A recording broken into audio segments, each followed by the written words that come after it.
लो जी, एक और advisory firm बंद हो गई। अब इस फहरिस्त में बहुत सारी एडवाइजरी फर्म्स रेगुलर लेवल पे बंद कर दी जाती हैं। एक तरीके से ये कैंसर है जो कि कट किया जाता है, निकाला जाता है सेबी डॉक्टर के द्वारा।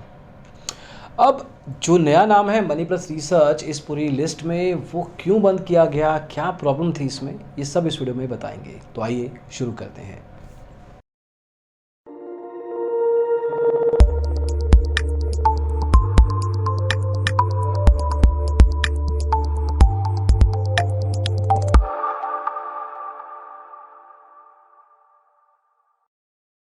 तो दोस्तों, पिछले शुक्रवार को सेबी ने बैन कर दिया है मनी प्लस रिसर्च कंपनी को, जो कि अपने क्लाइंट्स को बता रही थी कि वो सेबी के द्वारा एक रजिस्टर्ड फर्म है। उसमें नंबर भी लिखा हुआ था, लेकिन उनके जो क्लाइंट्स थे सिर्फ इसी बात पे विश्वास कर गए कि हाँ, ये कह रहे हैं नंबर है तो होगी रजिस्टर्ड। लेकिन ऑब्वियसली ये ज़रूरी नहीं है, ये काफ़ी नहीं है। खैर, बाकी बातें बाद में बताएंगे। पहले ये बताएं कि ये फर्म कर क्या रही थी। ये फर्म ने अपने क्लाइंट से करीब 53.25 लाख रुपए एकत्रित किए। अलग अलग क्लाइंट्स के साथ उनको अनऑथोराइज्ड टिप्स प्रोवाइड कर रहे थे, जो उनको लगता था बस कोई रिसर्च कर भी रहे थे शायद या नहीं, बस वो टिप्स दे रहे थे। उनके क्लाइंट्स को फ़ायदा हो रहा था या नुकसान, वो अलग बात है। लेकिन बिना किसी रजिस्ट्रेशन के, बिना किसी रेगुलेशन के ये लोग क्लाइंट्स बना रहे थे और उनको टिप्स प्रोवाइड कर रहे थे। और इनको पता है, मतलब फर्म न्यू कि इनको ये सब प्रोसेस करना पड़ेगा, और उसके बिना अगर वो करेंगे तो ये एक क्रिमिनल एक्टिविटी है, एक तरीके का फ्रॉड है। और ये इस फ्रॉड में काफ़ी समय से लगे हुए थे। बड़े बड़े निवेशकों को अलग अलग लेवल पे, चाहे वो बिगिनर हैं चाहे एक्सपर्ट है, उनको बताना कि आपके पोर्टफोलियो में हम प्रॉफिट कमा के देंगे, ये एक किसी भी एडवाइजरी फर्म का एक नॉर्मल सा पिच होता है।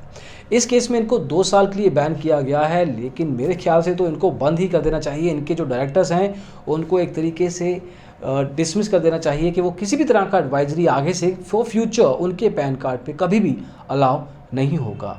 लेकिन अभी के तरीके से देखा जाए तो उन पे 2 साल का बैन लगाया गया है। ना ही वो खुद ट्रेडिंग कर सकते हैं, ना ही वो कोई ऐसी कंपनी खड़ी कर सकते हैं जो कि एडवाइजरी प्रोवाइड करे। दोस्तों, ये जो मध्य प्रदेश, भोपाल, इंदौर की जो कंपनीज़ हैं, ये मानी जाती हैं 95% केसेस में ये फ्रॉड ही होती हैं। ये भी भोपाल की रजिस्टर्ड कंपनी है। ये कहना हालांकि थोड़ा गलत हो सकता है कि सिर्फ इंदौर और भोपाल की कंपनी ऐसा करती हैं, क्योंकि आजकल लोगों ने एक नया पैंतरा भी अपना लिया है। इनको पता है कि ये शहर बदनाम हो चुके हैं। अब वो गुड़गांव, गुजरात, अहमदाबाद, राजकोट, ऐसे शहरों, बॉम्बे, ऐसे शहरों का नाम लेते हैं, कहते हैं कि हम रजिस्टर्ड हैं, लेकिन ये होते नहीं हैं। रजिस्टर्ड हो भी, ये भी सर्टिफिकेट नहीं है कि वो एक अच्छे प्रोवाइडर हैं टिप्स के, वो आपको मुनाफा देंगे।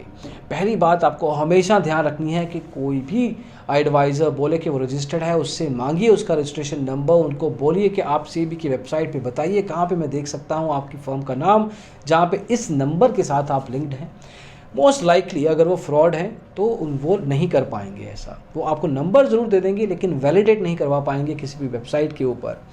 तो दोस्तों, ये केस में जहाँ पे 54 लाख रुपए का ओवरऑल फ्रॉड सामने आया है, जहाँ पे जो क्लाइंट्स हैं उन्होंने इन पे विश्वास करके पैसा दिया, आंख बंद करके पैसा दिया और सोचा समझा कि वो उनका मुनाफा कमाएंगे, एक्चुअल में वो अपना मुनाफा ही देख रहे थे। ज़्यादातर एडवाइजरी फर्म्स यही करती हैं। हमेशा जो भी हमसे पूछता है कमेंट्स में या कैसे भी, हम हमेशा यही कहते हैं कि स्पेशली मध्य प्रदेश की जो एडवाइजरी फर्म्स हैं उनसे तो दूर रहिए। जो कहते हैं कि हम इंदौर या भोपाल से हैं, जो दूसरे शहरों से भी हैं, उनका वैलिडेशन भी लीजिए। लेकिन बेस्ट तरीका यही है कि आप खुद स्टॉक मार्केट सीखिए, किसी के ऊपर विश्वास मत कीजिए। आप ही खुद सीखेंगे तभी आप अपना पैसा बना सकते हैं रेगुलर लेवल पे, बिना किसी डिपेंडेंसी के ऊपर। स्टॉक मार्केट एजुकेशन फेसबुक का हमारा ग्रुप ज्वाइन कीजिए, वहाँ पे क्वेरीज ऐसी पूछ सकते हैं, सॉल्यूशन देंगे आपको। अभी के लिए दोस्तों इस वीडियो में बस इतना ही। होपफुली ये बैन वाला इन्फॉर्मेशन आपको समझ में आया हो और एडवाइजरी के बारे में जो भी बताया है वो भी आइडिया लगा हो कि क्या है।